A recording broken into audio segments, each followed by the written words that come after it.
Good afternoon. My name is Dr. Marisa Saret. I'm the clinical director here at the psychology division at Nicholas Children's Hospital.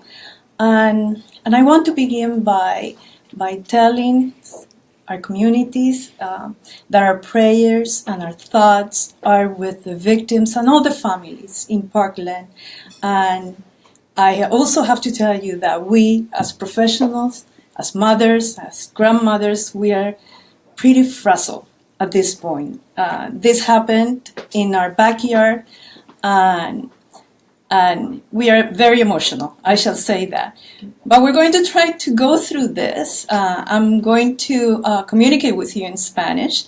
Así que mi nombre es la doctora Marisa Saret. Yo soy la directora clínica de la División de Psicología aquí en el Nicholas Children's Hospital. Lo que estaba mencionando es que como madres, como abuelas, como profesionales también estamos un poquito emocionadas por todo lo que ha pasado y lo que está pasando en nuestras comunidades. Parkland es una de esas comunidades que está aquí, entre nosotros. Así que nuestras oraciones, nuestros mejores pensamientos van con tantas familias que están sufriendo en este momento. Hi everyone, I'm Dr. Vero Conillo. I'm one of the psychologists here at Nicholas Children's Hospital and also the clinical manager of our division. And I too want to echo Dr. Azaret's thoughts. As she mentioned, we're all frazzled here as well. Our thoughts and prayers are with Parkland, the victims, the families, and everyone that's feeling this fear, this anxiety, this anger. There's different feelings that everyone will all be feeling, and I think that's one of our messages today. Here we are trying to give some tips to the community on how are we going to talk to our children? How are we going to talk to our kids that are watching this on TV or have friends that were victims or are just going to school and have questions and learning from their peers? And that's what we want to start off with. We want to take care of ourselves. So I think the biggest thing that we've talked about and we've debriefed amongst ourselves is we got to vent, we got to talk about it, we got to debrief, but we got to do that with our friends, with our family, with our community, and we have to do this before we talk to our children. We need to be aware of our own emotional response. We have to be aware of our own thoughts regarding to this. And once you're aware and you've let that all out, think for a minute, look into yourself and say, what do I want my child, what that conversation is going to look like? What am I prepared to answer? And so there are some questions that your kids are going to ask that we don't know the answer to, even us as professionals. It's okay, we're telling you, it's okay to say, I don't know, and I'm scared too. So please keep that in mind before you have these conversations, while your kids are watching this TV, which we would love for you to limit that exposure if possible. But look into yourself, feel it, vent, talk about it with family, friends, and sit for a moment before you talk to your children.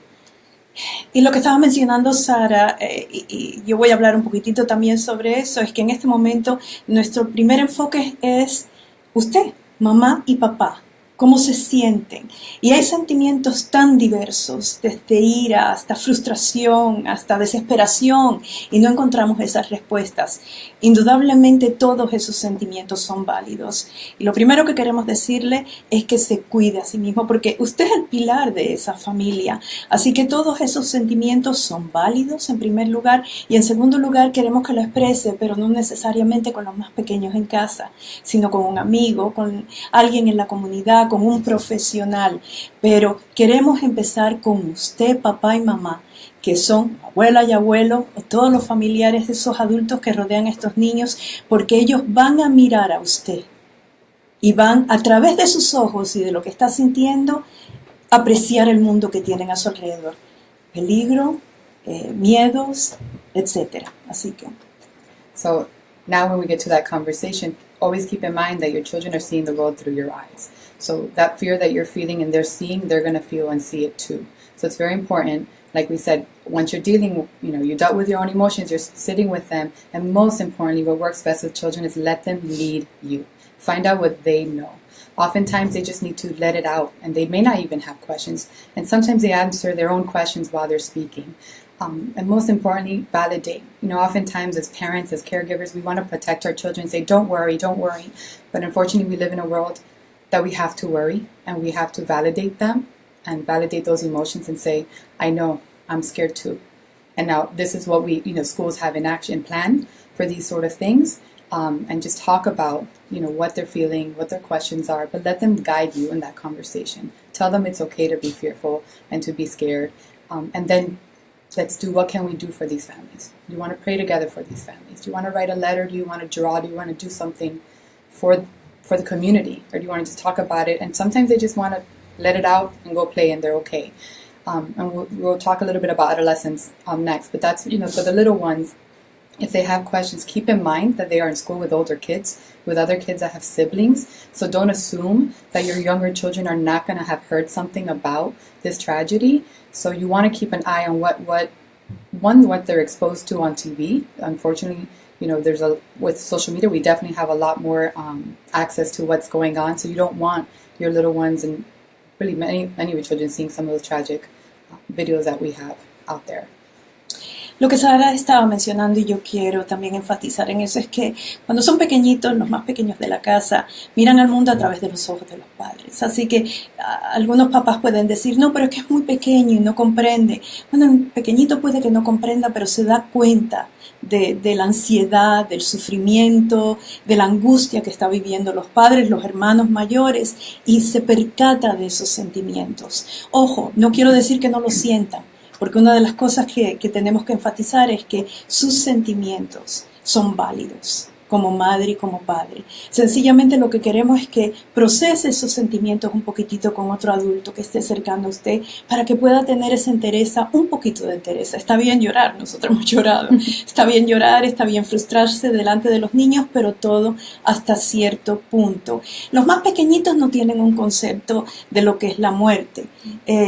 Tristemente hemos visto esta fatalidad. Los más pequeñitos piensan que su hermanito o el vecino que conocían que va a regresar porque no tienen esa constancia de la muerte. Y es normal, es parte del desarrollo del niño.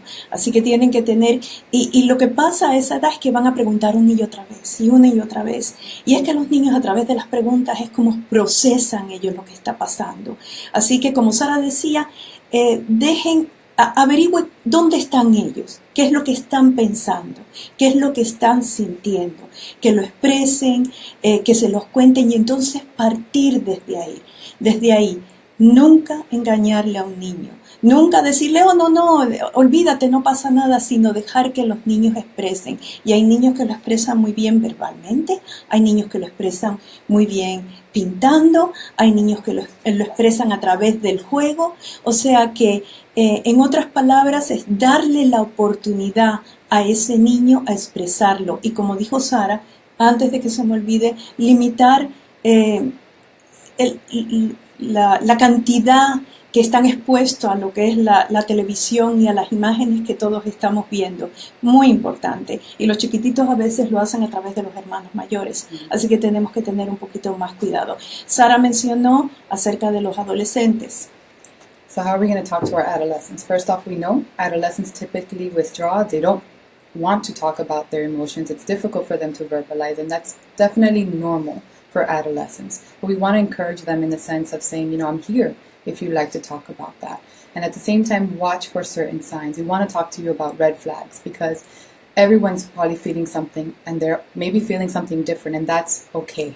But with time, things are going to get easier to adjust to. People, life, unfortunately has to go on, so they start, going on with their daily routines. But there's some kids that will get stuck in that fear, stuck in that anxiety, and that's when we want to share with you what to look out for and when to get help. But these adolescents, give them some time, give them some space, watch their behaviors. When girls tend to internalize, and you'll see that they're withdrawn, and you'll see they're sad. Where boys or males will have more externalizing behavior, and what that means is acting out, speaking back, talking back to their parents. So you're looking at these changes, but always sit and say, you may have heard. You'll know if your child has heard of this tragedy. So you may have heard, and know that I'm here to talk to you. And it's okay to feel whatever you're feeling. You may not get much back, and sometimes you do. Your child might surprise you, but you are the expert of your child. You know your child. When you see something different, ask. And if you see red flags such as changes in sleep, changes in appetite, withdrawal, changes in school, withdrawal socially, or not enjoying things they typically enjoy, find some help, whether from a mental health professional or go to your pediatrician, but find help. You shouldn't do this alone.